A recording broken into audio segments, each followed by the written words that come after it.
కార్యక్రమాన్ని ప్రారంభించే ముందుగా మరి గురువుగారికి వందనాలు తెలియచేసుకుంటూ పాల్గొన్న మీ అందరికీ ధన్యవాదాలు. कार्यक्रम शुरू करने से पहले परम गुरु पितामह ब्रह्मश्री पत्री जी को धन्यवाद देते हुए इस सेशन में इस वक्त जो लोग उपस्थित है उन सभी लोगों का माता ब्रह्म विद्वरिष्ठा राजलक्ष्मी जी के द्वारा स्वागत किया जा रहा है. మరి ఈ రోజు మనము ఆనందం గురించి తెలుసుకుందాం. आज हम इस सेशन में आनंद के बारे में विस्तृत रूप से जानकारी प्राप्त करेंगे. ఆనందం గురించి మనకి ఎలా తెలియపడుతుంది, आनंद हमें किस तरह से महसूस कर सकते हैं, ఎలా దక్కుతుంది, किस तरह से हम उसे पा सकते हैं ఏం చేస్తే వస్తుంది, और क्या करने से हमें ये आनंद प्राप्त होता है, దాని గురించి కొంచెం విపులంగా తెలుసుకుందాం. इन सभी विषयों के बारे में थोड़ा विस्तृत रूप में भी जानकारी प्राप्त करेंगे. మానవుడు జన్మ తీసుకున్న దగ్గర నుంచి मानव जब से जन्म लेता है ఎప్పుడూ ఆనందం కోసమే వెతుకుతాడు. हमेशा वो आनंद को ही खोजते रहता है, ఆనందం కోసమే ప్రయత్నిస్తాడు. आनंद के लिए ही प्रयत्न करता है, కానీ ఆనందం మాత్రం దక్కదు. लेकिन उन्हें आनंद नहीं प्राप्त होता है. సంసారంలో ఆనందం ఉందనుకుంటాడు, वे ऐसा सोचता है संसार में ही आनंद है, అక్కడ దొరకదు. लेकिन वहां पे भी नहीं मिलता है. సంఘంలో ఆనందం దొరుకుతుంది అనుకుంటాడు, అక్కడ దొరకదు. संगम मतलब समाज में आनंद मिलेगा ऐसा सोचकर वहां पे भी ढूंढता है, वहां पे भी नहीं मिलता है. పదవుల్లో ఆనందం ఉందనుకుంటాడు, అక్కడ దక్కదు. होद्दा पदवी इत्यादि परिस्थितियों में भी आनंद मिलेगा ऐसा सोचता है, लेकिन वहां पे भी नहीं प्राप्त होता है. మరి ఎన్నో తీర్థయాత్రలకు వెళ్తాడు, अनेक तीर्थ यात्रा करते हैं, ఎక్కడ ఆనందం దొరకదు బయట. लेकिन बाहर कहीं भी आनंद नहीं मिलता है. ఆ వెతుకులాట ఉన్నప్పుడే సద్గురువు దొరుకుతాడు. इस तरह की खोज निरंतर करते हुए तभी उन्हें सद्गुरु की प्राप्त होता है. ఆ సద్గురువు వచ్చినప్పుడు గుర్తించడం చాలా కష్టం. लेकिन जब ये सद्गुरु उन्हें मिलते हैं तो उन्हें पहचानना बहुत मुश्किल होता है. మరి ఆ సద్గురువు మాట విన్న వాళ్ళు చాలా అదృష్టవంతులు అవుతారు. लेकिन उस परिस्थिति में भी जो लोग सद्गुरु की बातें सुनते हैं वो नसीब वाले होते हैं.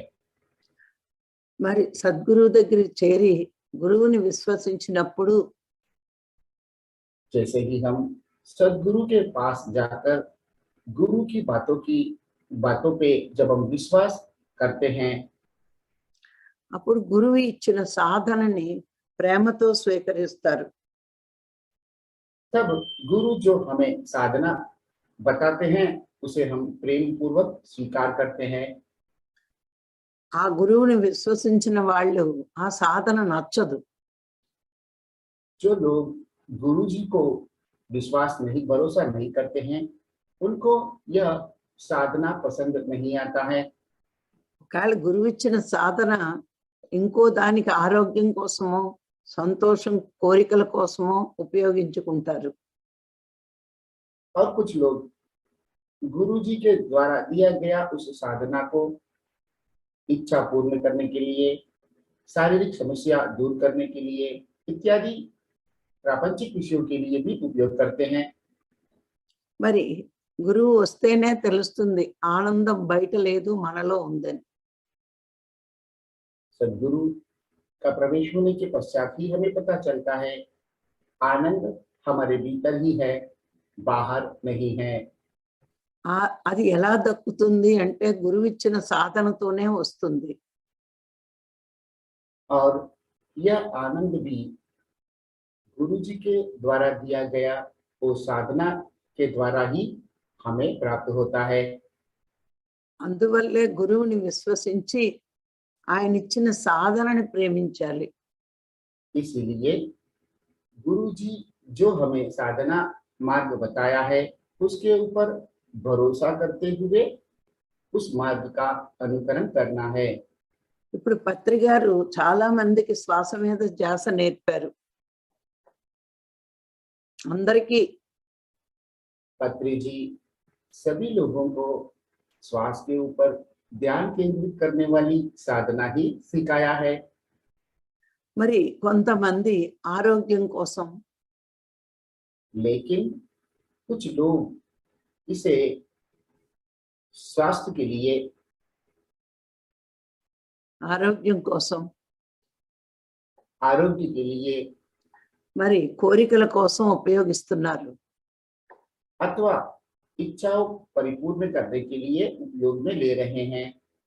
అది మనలో ఉన్న దైవాన్ని కోసం అని తెలియట్లేదు.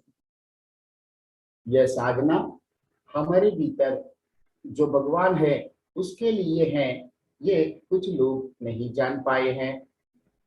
ఆత్మే భగవంతుడని ఆయన ఎంత చెప్పినా అర్థం చేసుకోవట్లేదు. आत्मा ही भगवान है, यह परम गुरु के द्वारा अनेक बार बताने के पश्चात भी काफी लोग समझ नहीं पा रहे हैं। అంటే వాళ్ళు అది నమ్మకం లేక విగ్రహారాధన చేస్తున్నారు. कारण उनको परम गुरु की बातों पे भरोसा न होने की वजह से ही वे अभी भी विग्रह आराधना मतलब मूर्ति पूजा कर रहे हैं। ఎంతవరకు విగ్రహారాధన చేస్తామో जब तक हम मूर्ति पूजा करते हैं అంతవరకు గురువు మాట మీద విశ్వాసం లేనట్టే.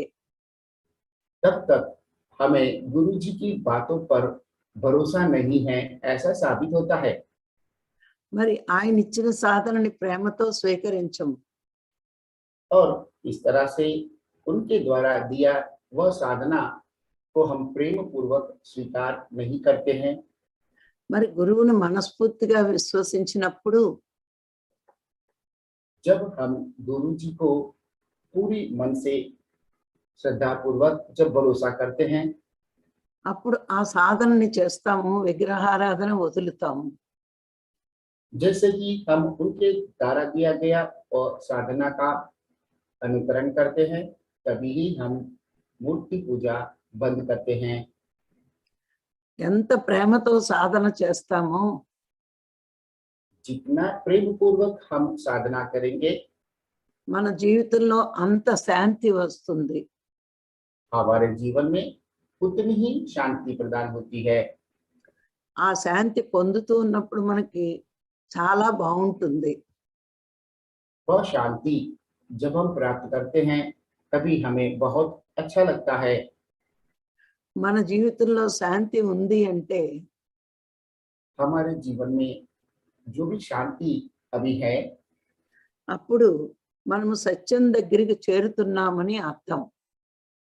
उसी वक्त हम सत्य के पास पहुंचे हैं ऐसा हमें समझना चाहिए।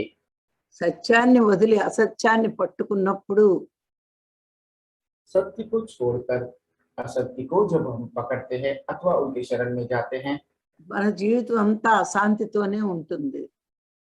हमारा पूरा जीवन अशांतिमय होता है। బయట ప్రపంచం అంతా అశాంతితోనే ఉంది.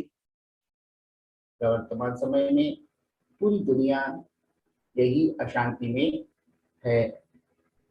ప్రపంచం అంతా అసత్యమే. पूरी प्रपंच में अभी असत्य ही फैला है। అందుకే శంకరాచార్యులు ఏమన్నారంటే इसलिए शंकराचार्य जी ने यह कहा है ఆత్మ సత్యం, आत्म सत्य है, జగత్ విద్య. जगत मिथ्या है। అంటే ఆత్మే అసలైనది, సత్యమైనది. अर्थात आत्मा ही सही है, आत्मा ही वास्तव है। ఆత్మే భగవంతుడు, సత్యము అంటే భగవంతుడు. सत्य मतलब भगवान है, आत्मा జగత్ ही इसमें आत्मा ही भगवान है। జగత్తంతా మిథ్య అంటే जगत मिथ्या, जगत पूरा मिथ्या है, इसका भावार्थ అంటే మరి ఈ జగత్తు సృష్టించబడింది, నశించబడుతుంది. पूरा जगत सृष्टि किया गया है और उसी तरह से यह नाश भी होगा। అంటే యుగాంతంలో సృష్టి నశించబడుతుంది. मतलब युग के अंत में यह पूरी सृष्टि विनाश हो जाएगा। అందుకే శంకరాచార్యులు మిథ్య అన్నారు. इसलिए इसे शंकराचार्य ने मिथ्या कहा है। అది అర్థం చేసుకుంటే మనము భగవంతుడి దగ్గరికే చేరుకోవాలని ప్రయత్నిస్తాం. यह बात जैसे ही हम समझते हैं तब हम भगवान के करीब पहुंच जाते हैं। మిథ్య అయిన ప్రపంచంలో శాంతి లేదు. जिस प्रपंच में मिथ्या है, जो प्रपंच मिथ्या है, उसमें शांति नहीं है। సత్యమైన భగవంతుడి దగ్గరే శాంతి ఉంటుంది. सच्चा भगवान के पास जो सत्य है वहीं पे शांति है। సత్యం ఎక్కడ ఉంటుందో जहाँ पे सत्य होता है దైవం అక్కడ ఉన్నాడని అర్థం చేసుకోవాలి. भगवान वहीं पे हैं, ऐसा हमें समझ लेना चाहिए। అందుకే అందరూ సత్యం అంటేనే భగవంతుడు అంటారు. इसीलिए सभी लोग सत्य को ही भगवान कहते हैं। మరి భగవంతుడు తెలుసుకోవాలి అంటే మన లోనికి ప్రయాణించినప్పుడే తెలుసుకోగలుగుతాం. यह भगवान को जानने के लिए जब हमारे भीतर में हम प्रयाण करते हैं तभी हम उन्हें महसूस कर सकते हैं। దైవం ఎక్కడ ఉంటాడో भगवान जहाँ रहते हैं ఆనందం అక్కడే ఉంటుంది. आनंद वहीं पे रहता है। అందుకే బయట ప్రపంచంలో ఆనందం ఉండదు. इसीलिए बाहर की दुनिया में आनंद नहीं रहता है। అక్కడ సుఖము సంతోషము ఉంటాయి. वहां पे सुख और संतोष रहता है। అందుకే మనందరికీ డబ్బు పెరిగే కొద్దీ సుఖాలు సంతోషాలు వస్తాయి. इसलिए ज्यादा धन कमाने से सुख और संतोष मिलता है। సుఖము అన్నది శరీరానికి సంబంధించినది, सुख शरीर से संबंधित है, సంతోషం అన్నది మనసుకు సంబంధించినది. संतोष मन से संबंधित है। మరి చిన్న ఉదాహరణ చెప్తాను. మనము మంచి పరుపు మీద పడుకుని ఏసీ వేసుకుంటే సుఖంగా నిద్ర పట్టింది అంటాం. उदाहरण के रूप में एक अच्छा क्वालिटी का गादी बना करके उसके ऊपर और उसी कमरे में एसी लगाकर उसके ऊपर सो जाते हैं तो हमें सुख मिलता है। మరి మనకి మన అబ్బాయి ఫస్ట్ క్లాస్ లో పాస్ అయినా, మనకు 10 కోట్లు లాభం వచ్చినా నాకు ఇప్పుడు చాలా సంతోషంగా ఉంది అంటాం. उसी तरह से जब हमारे संतान प्रथम क्रम में उत्तीर्ण होते हैं अथवा हमें 1 करोड़ रुपया व्यापार में मिल जाता है तो हम कहते हैं कि मुझे संतोष प्राप्त हुआ। ఈ సుఖము సంతోషము తాత్కాలికమైనవి. यह सुख और यह संतोष तात्कालिक है। నిద్రపోయినప్పుడు సుఖంగానే ఉంటుంది, కానీ లేచి బయటికి వెళ్ళినప్పుడు ఆ సుఖం పోతుంది. जब तक हम सोए हुए रहते हैं तब हमें सुख ही रहता है, लेकिन जैसे ही हम जाग जाते हैं वह सुख चला जाता है। అంటే దీన్ని బట్టి సుఖము తాత్కాలికమైనది అని इससे అర్థమవుతుంది. इससे हमें यह समझ में आता है कि यह सुख तात्कालिक है। అలాగే డబ్బు సంపాదించినప్పుడు మరి సంతోషంగా ఉంటుంది, నష్టం వచ్చినప్పుడు మళ్ళా వెంటనే ఆ సంతోషం పోతుంది. उसी तरह जैसे ही हम धन कमाते हैं, संतोष मिलता है, लेकिन जैसे ही नुकसान मिलता है तो वो चला जाता है और हमें दुख प्राप्त होता है। ఈ సుఖము, సంతోషం వస్తాయి, వెళ్తాయి.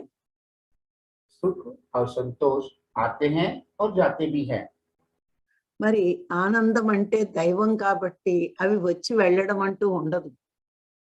लेकिन आनंद स्वयं भगवान है, इसलिए वे आकर कभी नहीं जाता है। అందుకే ఋషులు దైవం అంటే ఏంటి అనే రూపాన్ని చెప్పలేక इसलिए ऋषिगण दैव क्या है उनका रूप को नहीं बता पाते हुए, దైవం అంటే दैव मतलब भगवान का मतलब సత్, సత్, చిత్, सत, चित, ఆనందం స్వరూపం. आनंद, सत चित आनंद स्वरूप। భగవంతుడు అంటే ఈ మూడు అని చెప్తారు. यही भगवान के तीन गुण है, ऐसा भी कहते हैं। సత్ అంటే సత్యమైనది. सत मतलब जो सत्य है, సత్యం అంటే కాలాలు మారినా, యుగాలు మారినా మార్పు చెందనిది. सत्य क्या मतलब काल पूरा होने से, युग परिवर्तित होने से, చిరంజీవి కాలాలంటే చెప్పు. శీతాకాలం, ఎండాకాలం, వర్షాకాలం, ఏ కాలంలో అయినా మార్పు లేనిది. यहाँ पे माता जी ने काल का जानकारी देते हुए ये बताया है कि तीन काल जैसे होते हैं, तीन ऋतु, शीता काल, मतलब तीन ऋतु, వర్షాకాలం वर्षा ऋतु, शीत ऋतु, वर्षा ऋतु और ग्रीष्म ऋतु, ये तीनों ऋतुओं में भी जो एक जैसा होता है वह सत्य है, वो परिवर्तित नहीं होता है। और उसी तरह से युग के परिवर्तित होने पर भी उसमें కృతయుగం, త్రేతాయుగం, ద్వాపరయుగం, కలియుగం, యుగాలు మారినా భగవంతుల్లో మార్పు ఉండదు. कृतायुग मतलब सतयुग, त्रेतायुग, द्वापर युग और कलयुग, इन युगों के परिवर्तित होने के पश्चात भी भगवान के स्वरूप में अथवा उनके गुण में बदलाव नहीं आते हैं। ఆ మార్పు లేనిది కాబట్టే భగవంతుడు అంటారు. इनमें कोई बदलाव नहीं होता है, इसीलिए इन्हें भगवान कहते हैं। మరి అదే సత్యమైనది. సత్యం అంటే మార్పు లేనిది. इस तरह से जो सत्य है वो कभी बदलता नहीं है, वो नित्य है, ऐसा कहा जाता है। మరి చిత్ అంటే చైతన్యవంతమైనది. और चित्त का मतलब जिसमें चेतना है, चैतन्यवान है। చైతన్యవంతం అంటే 84 లక్షల జీవరాశుల్ని చలనం కలిగించేది, జ్ఞానం కలిగించేది. चैतन्य मतलब 84 लाख जो प्राणी है उनमें चैतन्य प्रदान करते हुए उनमें ज्ञान प्रदान करता है, उसे चित्त कहते हैं। ఆనందం అంటే ఎప్పుడూ ఆనందంగా ఉండే స్థితి. आनंद मतलब जो हमेशा आनंद स्थिति में रहता है।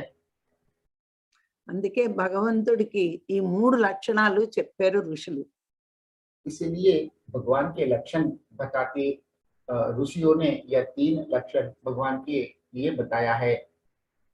అందుకే మనం బయట వెతికినప్పుడు తాత్కాలిక ఆనందం రావచ్చు. इसीलिए ही जब हम बाहर खोजते हैं तब तात्कालिक आनंद ही प्राप्त होता है। అంటే మనం క్లాసులు విన్నప్పుడు, పుస్తకం చదివినప్పుడు కొంచెం ఆనందంగానే ఉంటది. जैसे हम कोई क्लास अथवा सज्जन संगत में कुछ बातें सुनते हैं अथवा किताबें पढ़ते हैं तो हमें थोड़ा बहुत आनंद प्राप्त होता है। మరి మనము గురువిచ్చిన సాధనతో మనలోనికి ప్రయాణం చేసినప్పుడు लेकिन गुरु के द्वारा दिया वो साधना को करते हुए हमारे भीतर जब हम प्रवेश करते हैं శాశ్వత ఆనందం పొందుతాము. तभी हम शाश्वत आनंद को प्राप्त करते हैं।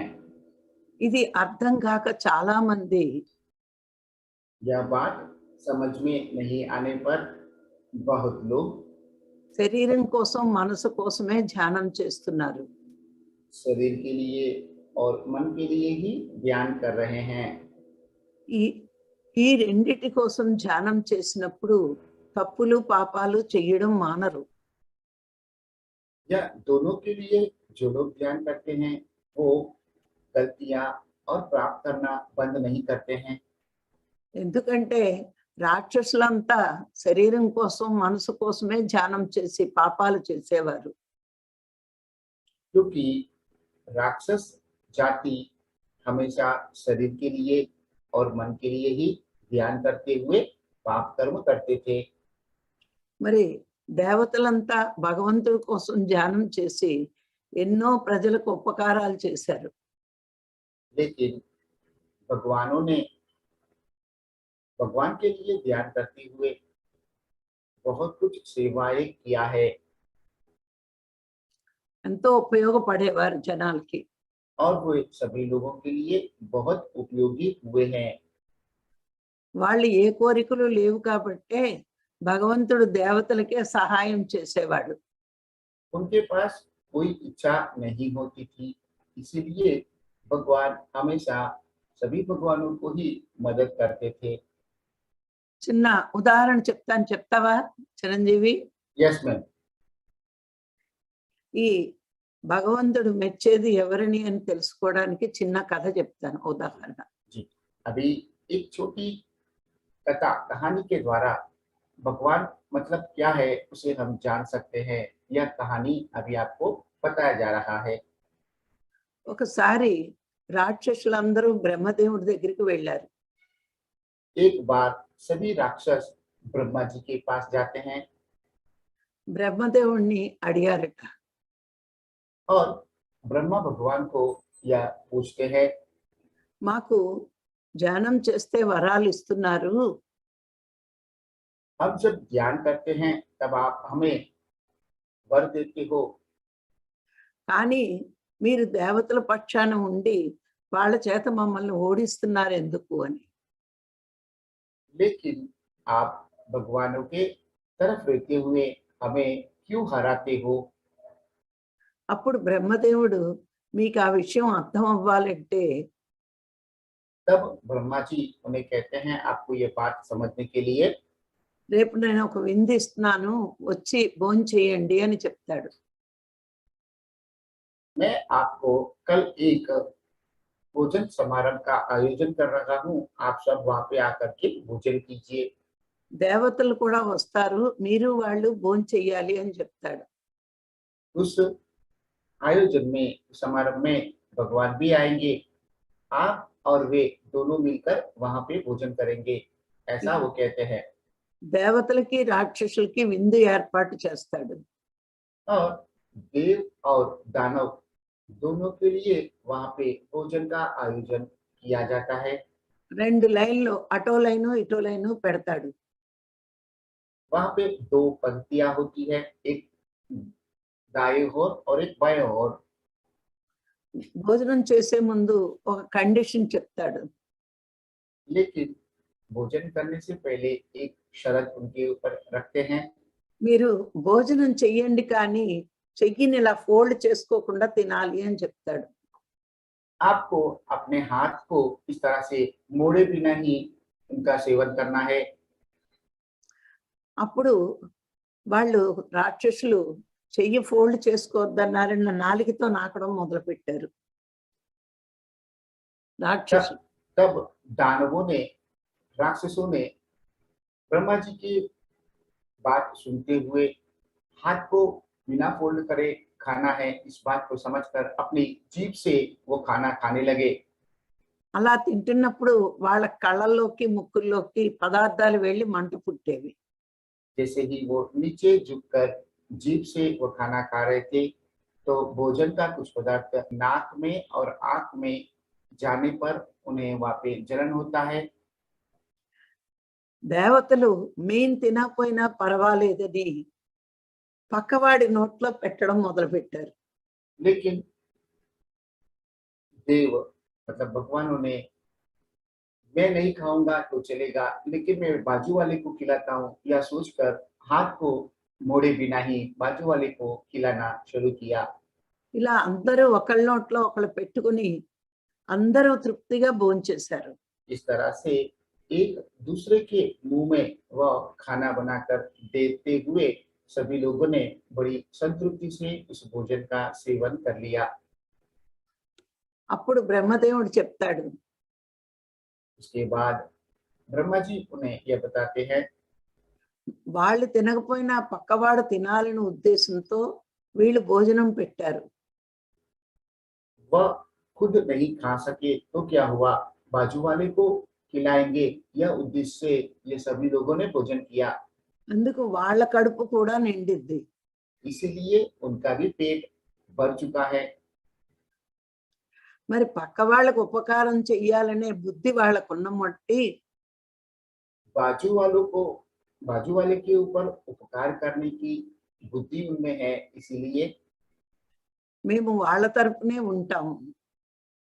मैं उनके तरफ ही हमेशा रहता हूँ। మీరు మీరే సుఖపడాలనుకున్నారు కాబట్టి మేము మీ తరపున ఉండము అని చెప్తాడు. आप लोग अपने सुख के लिए ही हमेशा प्रयास करते हो, इसीलिए मैं आपके साथ नहीं रहता हूँ। ఈ కథని బట్టి మనకు ఏం అర్థం అవుతుంది అంటే इस कहानी से हमें यह समझ में आता है, మనం ధ్యానం చేసి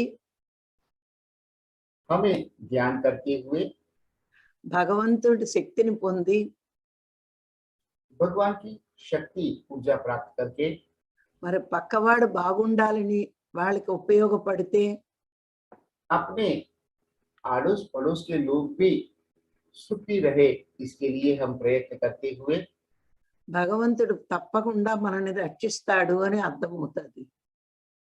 जब हम व्यवहार करते हैं, तभी भगवान हमें निश्चित रूप से हमें बचाते हैं, यह समझ में आता है। మరి కేవలము మనమే బాగుండాలని శరీరానికి మనసుకు ప్రాధాన్యం ఇస్తే सिर्फ मैं ही सुखी रहना चाहता हूँ, ऐसा सोचकर शरीर और मन को जब हम प्राधान्य देते हैं, ఎప్పటికీ ఆనందాన్ని పొందలేము. భగవంతుడు అనుగ్రహము పొందము, ఆనందము పొందము. हम कभी भी भगवान का अनुग्रह और आनंद प्राप्त नहीं कर पाएंगे। అందుకే మనందరము ఆనందం అనేది మన లోపలే ఉందని తెలుసుకొని इसलिए हम सब आनंद हमारे भीतर ही है, यह बात जानते हुए ఆ ఆత్మ మీద దృష్టి పెట్టి ధ్యానం చేసి उस आत्मा के ऊपर दृष्टि रखते हुए ध्यान करते हुए వచ్చిన శక్తిని जो ऊर्जा हमें प्राप्त होता है, మరి లోక కళ్యాణం కోసమే ఉపయోగపడాలి. लोक कल्याण के लिए ही उपयोग में लेना है। ఆ లోక కళ్యాణం చేసినప్పుడు మన ఆనందం రెట్టింపు అవుతుంది. इस लोक कल्याण कार्य जब हम करते हैं, तभी हमारा आनंद दुगना होता है। మనము సాధన చేసి శక్తి పొందినప్పుడు కొంత ఆనందం ఉంటే साधना करते हुए जो ऊर्जा प्राप्त करते हैं, तब हमें जितनी आनंद प्राप्त होता है, మరి అది 10 మందికి పంచిపెట్టినప్పుడు మన ఆనందం రెట్టింపు అవుతుంది. उसे 10 लोगों को जब हम बांटते हैं, तो वह आनंद अनेक गुना बढ़ जाता है। అందుకని ఆనందం ఎలా సంపాదించాలి అంటే మొట్టమొదటిగా విశ్వాసం, इसलिए आनंद को प्राप्त करने के लिए सबसे पहले भरोसा, గురువు మీద విశ్వాసం, गुरु के ऊपर भरोसा रखना है, ఆయన ఇచ్చిన సాధన మీద ప్రేమ. और उनके द्वारा दिया गया साधना के ऊपर प्रेम होना चाहिए। అప్పుడు జీవితంలో శాంతి వస్తుంది. तभी जीवन में शांति मिलता है। ఆ శాంతి వల్లే మనము లోనికి ప్రయాణిస్తాం. उस शांति की वजह से ही हम हमारे भीतर प्रयाण करते हैं, అప్పుడు సత్యం తెలుస్తుంది. तभी हमें सत्य पता चलता है। ఆ సత్యం తెలుసుకున్నాక जैसे ही हम उस सत्य को समझ लेते हैं, దైవం అంటే ఏమిటో అర్థమవుతుంది. तभी भगवान क्या है यह समझ में आता है। అప్పుడు అర్థమైనప్పుడే మనకి ఆనందం ఉంటుంది. यह बात जैसे ही हम समझते हैं तभी हमें आनंद मिलता है। ఇలా మనందరము కూడా శాశ్వత ఆనందం కోసం ప్రయత్నించాలి. इस तरह से हम सभी लोगों को भी शाश्वत आनंद के लिए ही प्रयत्न करना है। మరి ఈ రోజు నాకు ఈ అవకాశం ఇచ్చిన మీ అందరికీ ధన్యవాదాలు. तो आज यह मौका देने के लिए आप सभी लोगों को धन्यवाद दिया जा रहा है। अभी यह समय है आज का यह सेशन के ऊपर किसी को संदेह अथवा सुझाव है तो हैंड रेस करके प्रस्तुत करें। नमस्ते गीता जी। नमस्ते मैडम, आपको कोटि कोटि प्रणाम। Rajalakshmi madam. Yes, sir. Thank you. Madam, आपका सेशन बहुत ही अच्छा था। आपने अपने बारे में नहीं सोचना चाहिए, दूसरों के बारे में सोचना चाहिए, दूसरों को सुख के बारे में सोचना चाहिए, आपने बताया। सुख दूसरों को उपकार करके, हेल्प करके, मदद करके हम सुख पाते हैं। సుఖం రాదు. अपने सुख नहीं सोचना चाहिए। दूसरों को मदद करने से हमें सुख नहीं मिलता है। మనం సుఖపడాలి అంటే డబ్బు ఉంటేనే సుఖం ఉంటుంది. यदि हमें सुख प्राप्त करना है तो धन रहने से वो मिलता है। సుఖం అంటే శరీరానికి. सुख शरीर से संबंधित है। मेरा सवाल ये था कि there are people जो लोग बहुत ही सेवा करते हैं समाज में जाके, तो वो ठीक है क्या? उन लोग ध्यान नहीं करते लेकिन समाज में जाके बहुत हेल्प करते हैं। ఎవరైతే అది పుణ్యం అవుతుంది. अच्छा, उसे ओके, पुण्य कहते हैं। पुण्य कहते हैं। ओके, तो भीतर में जाके भगवान को खोजने से ही रियल आनंद है, आप बताए वही है। నేను ఇది వరకు ధ్యానంలో రాకముందు ప్రాపంచిక సేవలు చాలా చేసేదాన్ని. माता जी का आपको एक उनका ही उदाहरण आपको बताया दिया जा रहा है। ज्ञान में आने से पहले स्वयं माता जी बहुत सेवा लोगों को करते थे। అది homeopathy hospital water okay, supply చేయడం చేసేదాన్ని. होम्योपैथी हॉस्पिटल తృప్తి ఉండేది కాదు. ఎందుకంటే మనం ఇచ్చే విద్య వాళ్ళకు ఉపయోగించుకుంటూ ఇంకా ఎక్కువ లగ్జరీ చేస్తూ వాళ్ళు వ్యర్థం చేసే వాళ్ళు కొంతమంది ఉండేవారు. वहां पे उन्हें होम्योपैथी हॉस्पिटल, पानी और इत्यादि उन्हें सेवाएं दिया जा रहे थे, लेकिन उन सेवाओं से वो अपने आप का और सुख प्रदान करते हुए उसे मिसयूज किया जाता था। వాళ్ళు మన దగ్గర ఫ్రీగా నేర్చుకున్నారు కదా, మరి ఫ్రీగా నేర్చుకునే వాళ్ళు కూడా వాళ్ళ కింద వాళ్ళకి ఫ్రీగా నేర్పుతారా? वह सभी लोग हमसे वो निःशुल्क सेवा प्राप्त करते थे, लेकिन यह सेवा प्राप्त करने के बाद में उसे सीखने के बाद में क्या औरों को वो निःशुल्क सेवा दे रहे हैं? వాళ్ళు దీని మీద డబ్బు సంపాదించి ఇంకా అడ్డంగా సంపాదించి వాళ్ళు ఫ్రీగానే నేర్చుకున్నారు. బ్లౌజ్ 100 కుట్టొచ్చు అంటే సామాన్యులకి అందుబాటులో ఉండాలి. तो वह लोग हमारे पास विद्या निःशुल्क सीखते हैं और वहां पे उस द्वारा सीखा हुआ विद्या का औरों से दुरुपयोग करते हुए धन कमाते हैं। మరి బ్లౌజ్ 100కు మానేసి మరి 500 కుట్టి మరి లగ్జరీ లైఫ్ చేస్తున్నారు. उन्हें कुछ सिवन क्लासेस में ब्लाउज सीने का सिखाया, कैसे सिलाई करते हैं वो सिखाया गया था। सामान्य तौर पे उस समय वहाँ पे एक ब्लाउज का 100 रुपया लेना होता था, लेकिन वो लोग 500 रुपये लेते थे। అంటే నేర్పించిన పుణ్యం మనకు వచ్చింది కానీ దానివల్ల వాళ్ళు ఏమి ప్రజలకు ఉపయోగపడలేదు. तो इस तरह की सेवा के बदले में मुझे पुण्य तो मिला, लेकिन वह पुण्य औरों के लिए, लोगों के लिए कोई काम का नहीं था। అదే మనం ధ్యానం నేర్పిస్తే వాళ్ళ ఆత్మను చేరుకొని సత్యంలో ఉంటారు. ప్రాపంచిక సేవలు అందుకే తృప్తినివ్వవు, స్వార్థానికి ఉపయోగిస్తారు. इसलिए प्रापंचिक सेवाओं से कभी हमें तृप्ति नहीं मिलता है, क्योंकि इस सेवा से वो लोग अपने स्वार्थ प्रेरित काम करते हैं। మరి ఆధ్యాత్మికంగా ధ్యానం నేర్పిస్తే వాళ్ళు దైవం దగ్గరికి చేరతారు కాబట్టి వాళ్ళు కూడా నిస్వార్థంగానే పని చేస్తారు. लेकिन जब हम आध्यात्मिक सेवा में ज्ञान सिखाते हैं तो वे लोग भी भगवान के पास पहुंच जाते हैं, इसलिए वे लोग भी निस्वार्थ सेवा करते हैं। మనకి ఆధ్యాత్మిక సేవ తెలియనప్పుడు ప్రపంచిక సేవలు కరెక్ట్. इसलिए जब हमें आध्यात्मिक सेवा के बारे में पता नहीं होता है, तब प्रापंचिक सेवा ठीक है। ఆధ్యాత్మిక సేవ తెలిసినప్పుడు అవి వదిలి ఇవే చెయ్యాలి. लेकिन जब हमें आध्यात्मिक सेवा के बारे में पता होता है, तब हम प्रापंचिक सेवाओं को छोड़कर आध्यात्मिक सेवा करना ही उचित है।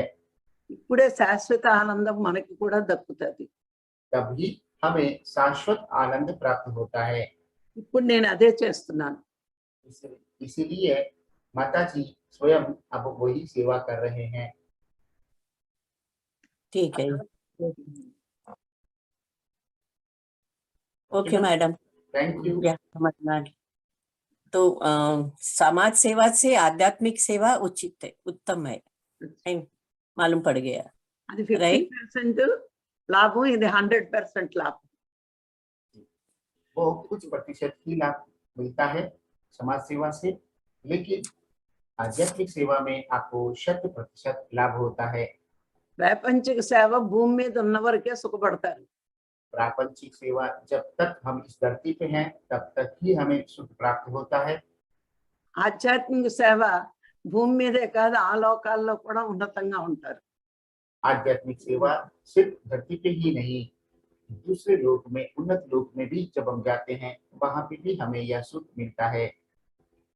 అందుకే ఆధ్యాత్మిక సేవలే గొప్పవి. इसलिए ओके आध्यात्मिक सेवा ही महान सेवा है। Okay madam, got it, madam clear. Thank you so much, thank you. आज का सेशन बहुत ही अच्छा था मैडम।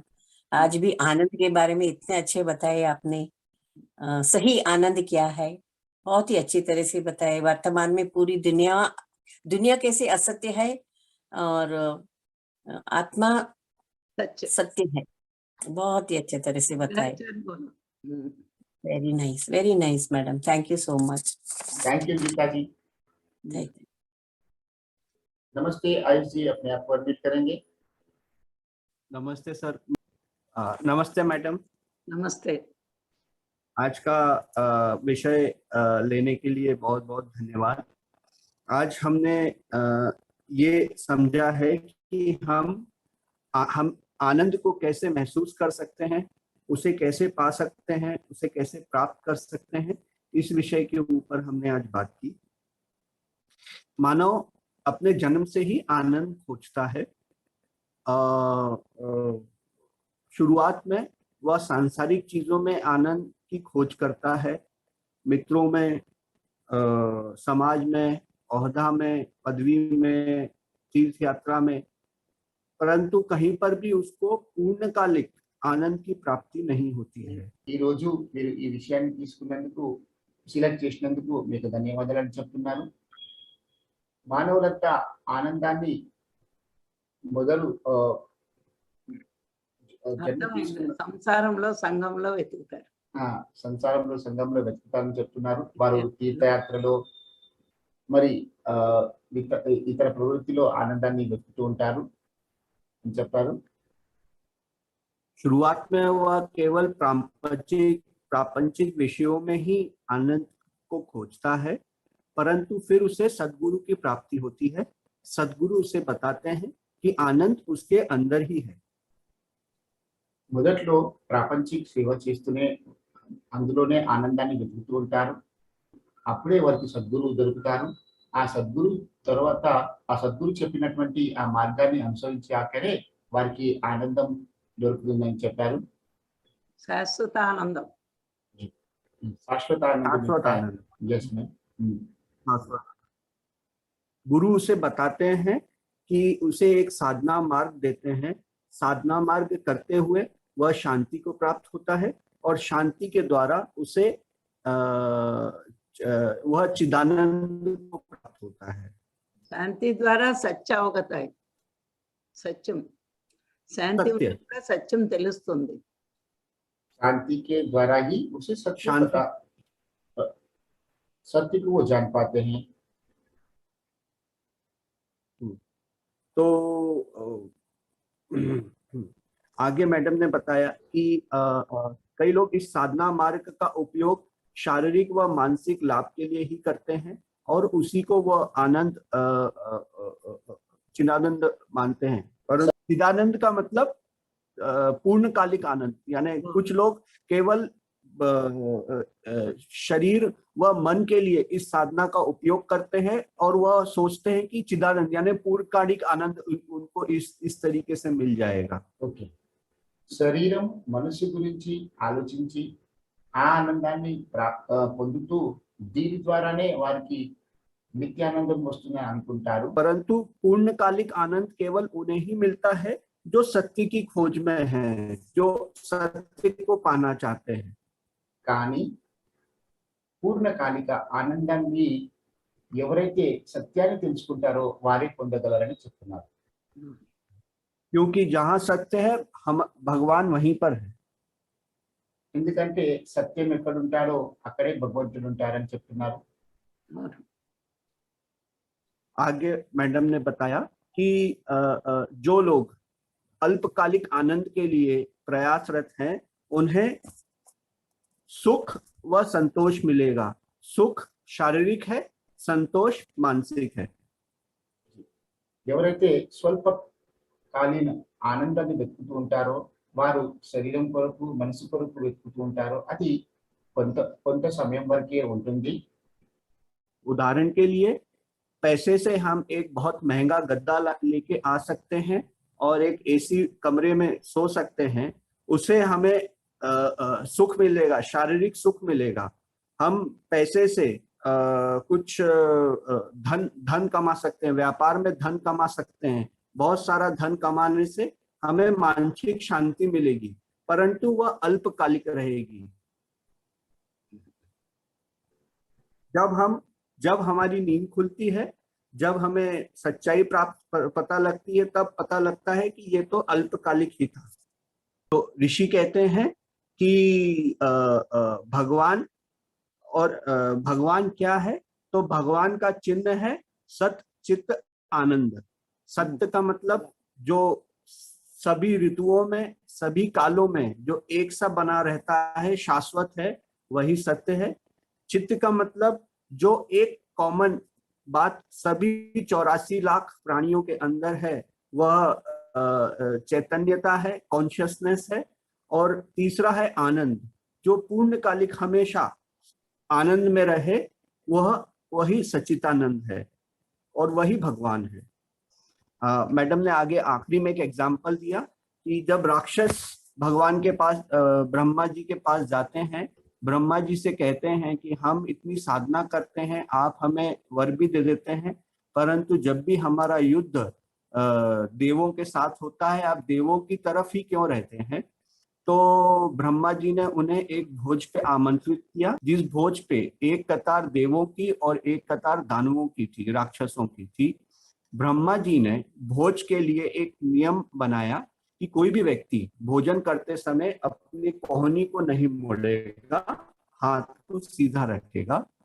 तो दानवों ने, राक्षसों ने भोजन लिया, उसे जमीन पे गिराया और उसे चाटने लगे।